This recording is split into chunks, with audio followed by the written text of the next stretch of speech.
सौभाग्यशाली गुरमुखों, ये सत्संग श्री पंचम पातशाही जी श्री गुरु महाराज जी के ज़माने का है और ये सत्संग दिव्य सत्संग भवन छोटे दर्शन हॉल का है।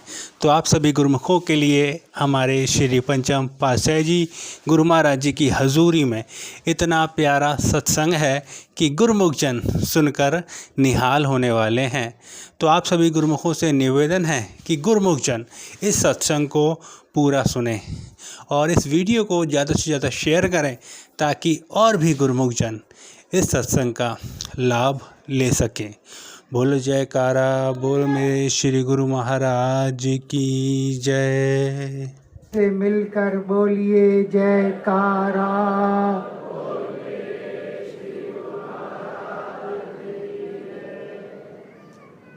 दिवस सुहाना, घड़ी सुहानी, ऋतु सुहानी आई है। श्री सतगुरु दीन दयाल महाराज जी के सुंदर दर्शनों की सबको लाखों लाख बधाई है।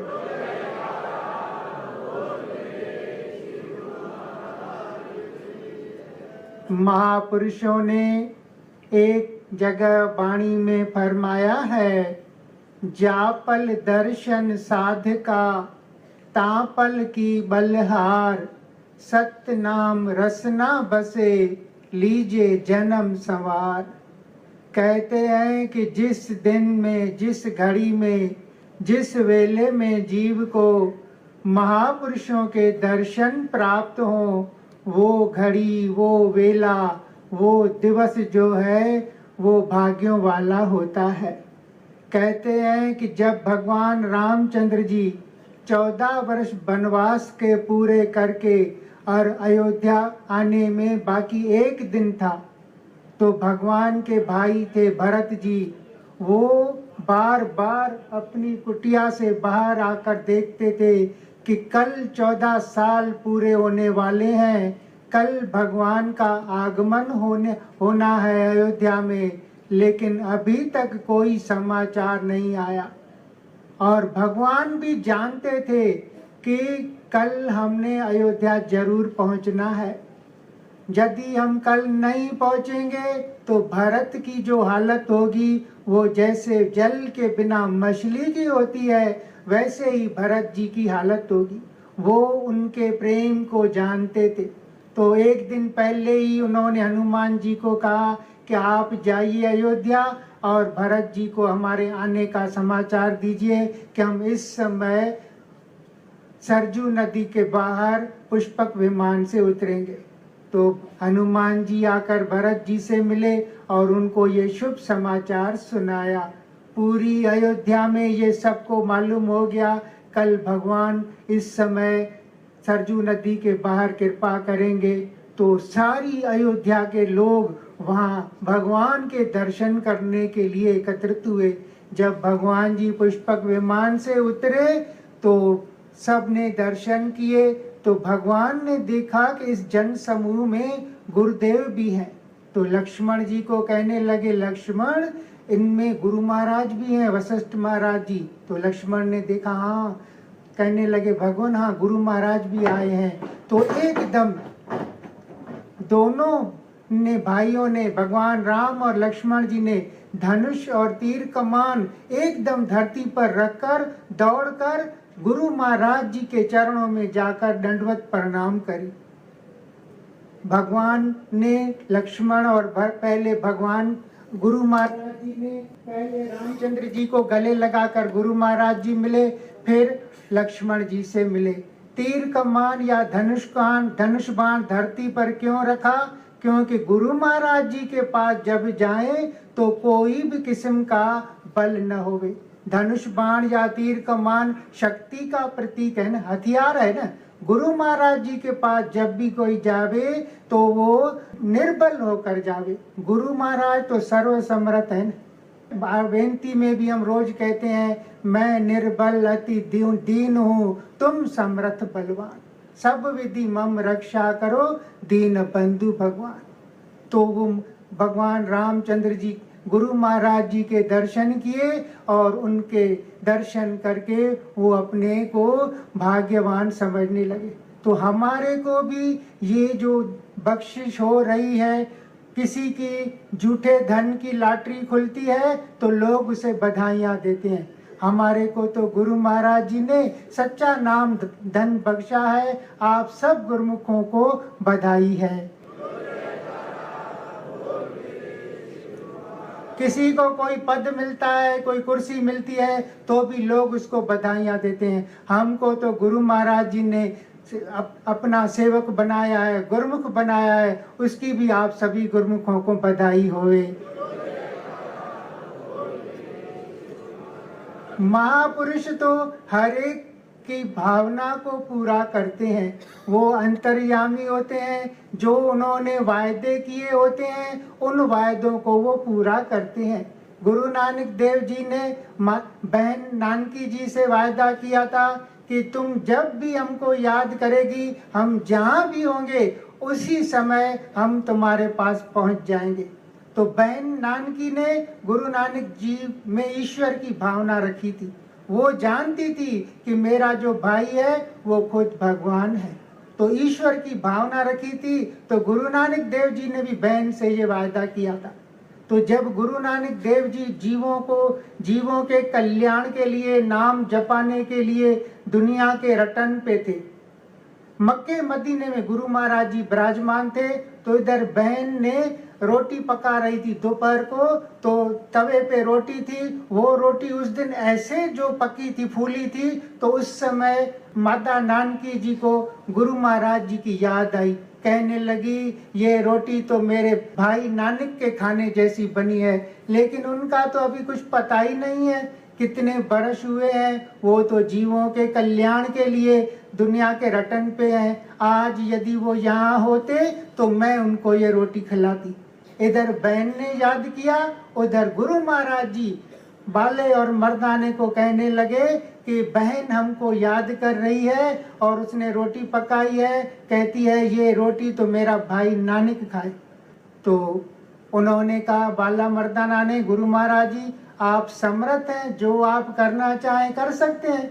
उन दोनों को कहा कि आप आंखें बंद करो। उन्होंने आंखें बंद की, फिर बोला आप आंखें खोलिए। जैसे ही उन्होंने आंखें खोली तो देखा बहन के घर के बाहर खड़े हैं।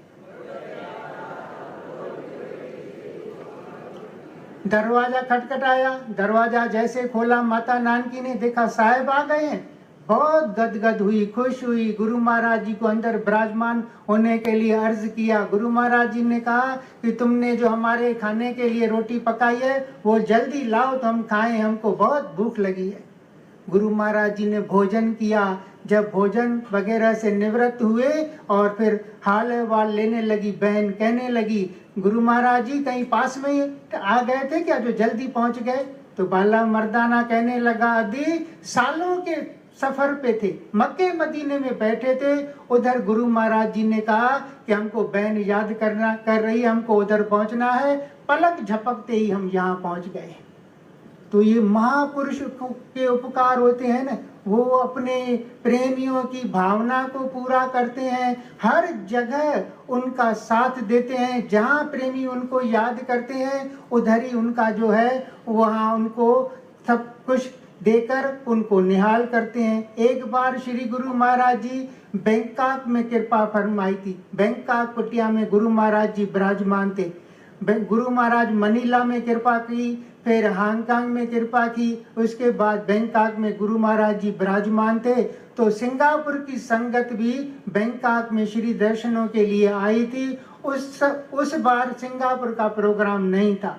तो सिंगापुर के प्रेमियों ने रहबर पूजनीय अम्मा बाई जी के चरणों में विनती की, अम्मा जी गुरु महाराज जी हांगकांग में भी कृपा फरमाई, मनीला में भी कृपा की, अभी बैंकॉक में विराजमान है। इस बार सिंगापुर का गुरु महाराज जी ने प्रोग्राम नहीं बनाया। पास में ही सिंगापुर है बैंकॉक के। गुरु महाराज जी सिंगापुर भी कृपा करें तो बहुत अच्छा होगा। अम्मा जी ने कहा आप चलो, हम भी चलते हैं, गुरु महाराज जी के चरणों में विनती करते हैं। तो 7-8 भगत थे। अम्मा जी उनको लेकर गुरु महाराज जी के चरणों में पहुंचे। तो गुरु महाराज जी को अम्मा जी ने विनय की, स्वामी जी ये सिंगापुर की संगत है, बेनती कर रही है। तो गुरु महाराज जी ने पूछा क्या कहना चाहते हैं। तो उन्होंने बेनती की, गुरु महाराज जी आपने हांगकांग में भी कृपा की, मनीला में भी कृपा की है, अभी आप हांगकांग बैंकॉक में विराजमान है, पास में ही सिंगापुर है, आप सिंगापुर भी कृपा कीजिए ना, इस बार सिंगापुर का प्रोग्राम आपका नहीं बनाया है। तो गुरु महाराज जी ने पूछा कि सिंगापुर चले। तो उन्होंने कहा हाँ गुरु महाराज जी चलिए ना। पूछा कितने दिन के लिए चलें। तो प्रेमियों ने कहा स्वामी जी 2 दिन के लिए, 4 दिन के लिए चलिए। तो गुरु महाराज ने फरमाया बस 2-4 दिन के लिए ही चलें। तो उन्होंने कहा स्वामी जी भले 8 दिन के लिए, 10 दिन के लिए चलिए। तो फिर पूछा बस 8-10 दिन के लिए हमको बेनती कर रहे हो। तो फिर उन्होंने कहा भले गुरु महाराज जी 15 दिन के लिए, 20 दिन का प्रोग्राम बनाइए। तो श्री गुरु महाराज जी ने उनसे पूछा कि आप लोग सिंगापुर कुटिया में जाते हो। तो उन्होंने कहा जी गुरु महाराज जी हम तो जाते हैं। तो एक से पूछा कि तुम कब कब जाते हो। उसने कहा गुरु महाराज जी मैं तो प्रत्येक रविवार को जाता हूँ। दूसरे से पूछा आप कब जाते हो। उसने कहा स्वामी जी मैं तो कोई त्योहार वगैरह होता है तभी मैं जा पाता हूँ। तीसरे से पूछा आप कब जाते हो। उसने कहा स्वामी जी गुरु महाराज जी जब आप कृपा करते हैं तभी मैं आता हूँ। तो फिर दूसरे से पूछा भाई तुम्हारा कैसा नियम है। उसने कहा स्वामी जी मैं तो रोज जाता हूँ, मंदिर में आरती पूजा पे रोज जाता हूँ। तो फिर श्री वचन हुए, गुरु महाराज जी ने फरमाया कि जब सिंगापुर की कुटिया में जिस समय रोज आरती पूजा होती है उस समय हम रोज सिंगापुर की कुटिया में पहुंच जाते हैं।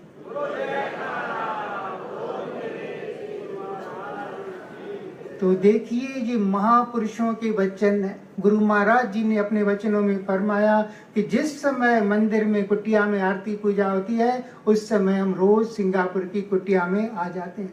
तो इससे ये होता है कि जहाँ भी परमहंसों की आरती होती है वहाँ उस समय रोज श्री गुरु महाराज जी आरती पूजा में पहुँच जाते हैं। अभी जैसे हमको यहाँ पर तो साक्षात सुंदर दर्शनों से हम सब गुरुमुखों को श्री गुरु महाराज जी निहाल कर रहे हैं। महापुरुष तो जीव की भावनाओं को देखते हैं, जैसी भावना होती है उसके अनुसार उनको वो भावना अनुसार उसको फल प्रदान करते हैं। जैसे जैसे ख्याल होते हैं ख्यालों के अनुसार ही जीव को जो है मन में विचार उठते हैं। किसी के कैसे ख्याल होते हैं, किसी के कैसे ख्याल होते हैं। एक घर में सब व्यक्ति रात को सो रहे थे, गहरी नींद थी सबको। तो एक व्यक्ति के ऊपर से एक चूहा निकल गया, चूहा गुजरा तो उसकी नींद खुल गई। देखा ये तो चूहा मेरे ऊपर से निकला है, तो चिल्लाने लगा। तो सब लोग जाग गए। सबने पूछा भाई क्यों चिल्ला रहे हो, क्या बात है। बोला बहुत बड़ी बात है। अरे भाई बहुत बड़ी बात क्या हुई। बोला अभी चूहा मेरे पेट के ऊपर से गुजर गया। और चूहा निकल गया तो बच्चे हो क्या जो रो रहे हो इतना। बोला बच्चा हूँ। आज चूहा गुजरा है, कल बिल्ली निकलेगी, परसों कुत्ता निकलेगा और नरसों शेर गुजरेगा यहाँ से। ये तो मेरे ऊपर से रास्ता बन जाएगा। सबने कहा व्यर्थ की परेशानी मोल रहे हो, व्यर्थ का तुम यानी चिंता कर रहे हो। जरूरी है क्या आज चूहा निकला है तो कल बिल्ली जाएगी या परसों कुत्ता जाएगा। परेशान कर रहे हो सबको, अपने को भी और दूसरों को भी। तो व्यर्थ के इंसान ख्याल करता है जिससे कुछ होता तो नहीं है, खुद को ही परेशान और दूसरों को भी परेशान करता है। लेकिन जो सही विचार करते हैं, गुरुमुख भक्ति वाले, मालिक के प्रेम वाले, मालिक को भी खींच होती है प्रेमियों के पास पहुंचने की। अरबिस्तान में एक हजरत जुनीद रूहानियत के बादशाह हुए हैं किसी समय पे। वो एक दिन अपने घोड़े को दजला नदी पर पानी पिलाने के लिए गए। तो जैसे घोड़े ने पानी पिया, ऊपर आया, तो वो घोड़ा एक जगह रुक गया, चलने की नहीं कर रहा था। हजरत साहब ने बहुत कोशिश की लेकिन वो चलता ही नहीं था। हजरत साहब जान गए कि ये आज किसी कुदरती खींच में खिंचा हुआ है। उन्होंने लगाम ही छोड़ दिया। बोला चलो ये पूरी प्रकृति मेरे मालिक की है, सृष्टि मेरे मालिक की है, जिधर चलना है चलो। तो घोड़े ने जंगल का रास्ता लिया।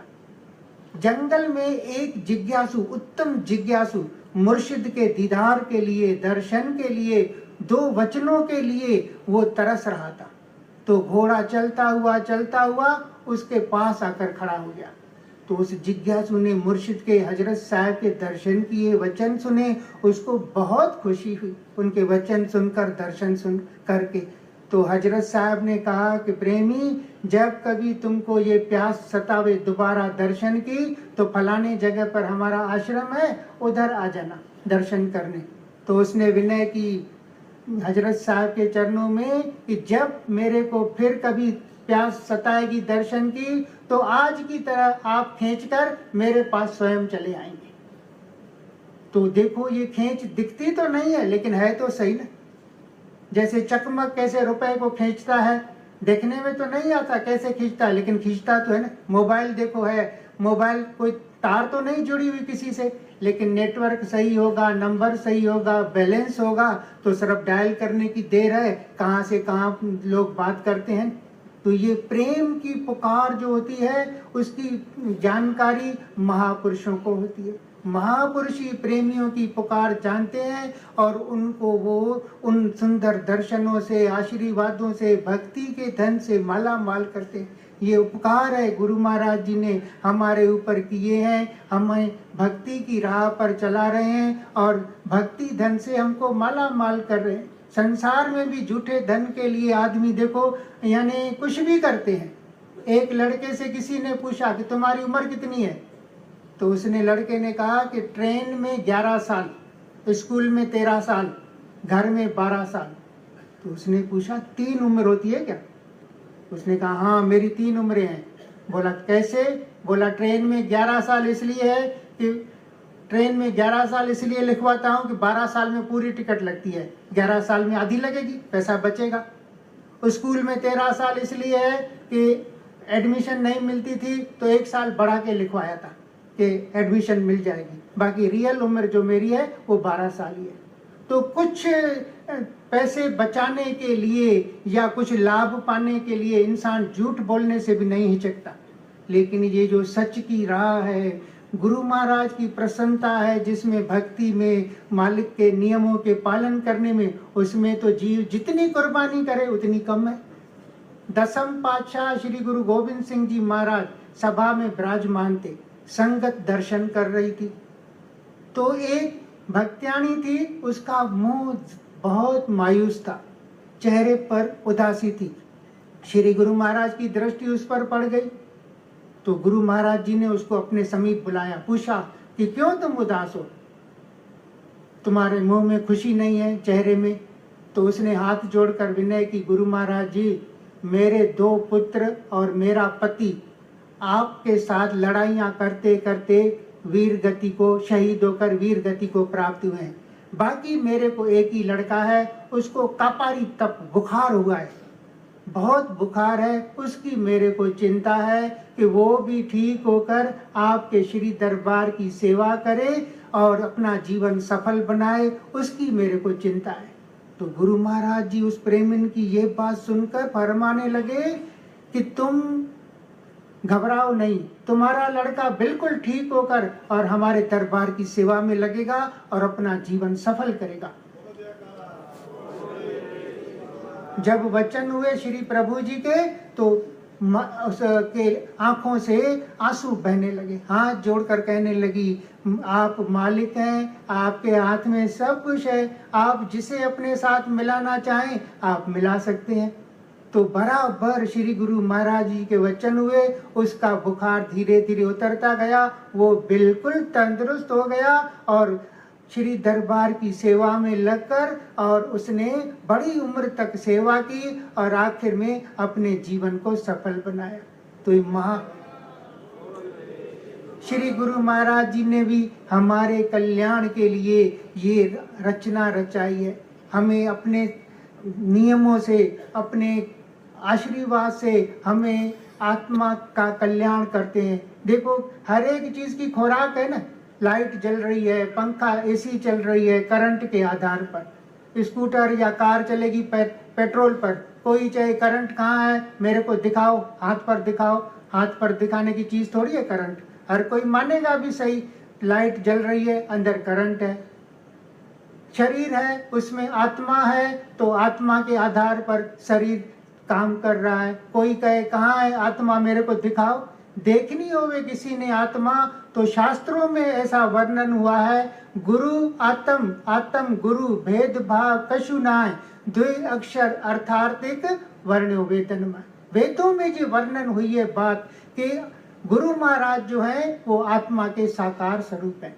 हमें यानी अभी गुरु महाराज जी के दर्शन हो रहे हैं, समझो हमें अपनी आत्मा के दर्शन हो रहे हैं। आत्मा के साकार स्वरूप गुरु महाराज हमारे सन्मुख विराजमान है और अपने सुंदर दर्शनों से हमें निहाल कर रहे हैं। अक्षर दो है, आत्मा और गुरु महाराज, लेकिन चीज एक है। जैसे जल और पानी नाम दो है लेकिन चीज एक है ना, तैसे ही गुरु महाराज और आत्मा एक ही चीज है। तो हमें ये गुरु महाराज की शरण मिली है, गुरु महाराज जी के उपकार हैं, हमें अपने चरणों में बिठाकर सुंदर दर्शनों से निहाल कर रहे हैं। ये त्योहार मनाए जाते हैं, त्योहारों पर संगत को वो लाभ पलों में पड़ता है। अभी भी त्योहार है, सब गुरुमुख त्योहार मनाने के लिए आ रहे हैं, कोशिश कर रहे हैं, पहुंच रहे हैं, सजावट हो रही है। गुरु महाराज जी के पावन चरणों में बैठकर वो त्योहार मनाएंगे। तो ये महापुरुष हमें घर बैठे इधर अपने आशीर्वादों से, दर्शनों से, पवित्र चरणों में बिठाकर वो दात बख्श रहे हैं। इन उपकारों के लिए मैं अपनी तरफ से और आप सभी गुरुमुखों की ओर से श्री चरणों में धन्यवाद और शुक्राना अदा करता हूँ। बोलो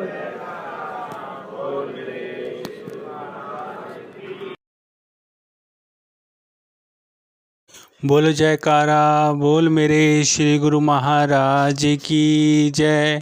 सौभाग्यशाली गुरुमुखों, ऐसे ही और वीडियोस देखने के लिए आप इस चैनल को सब्सक्राइब करें और इस वीडियो को ज़्यादा से ज़्यादा गुरुमुख जन तक शेयर करें ताकि और भी गुरुमुख जन लाभ प्राप्त कर सकें।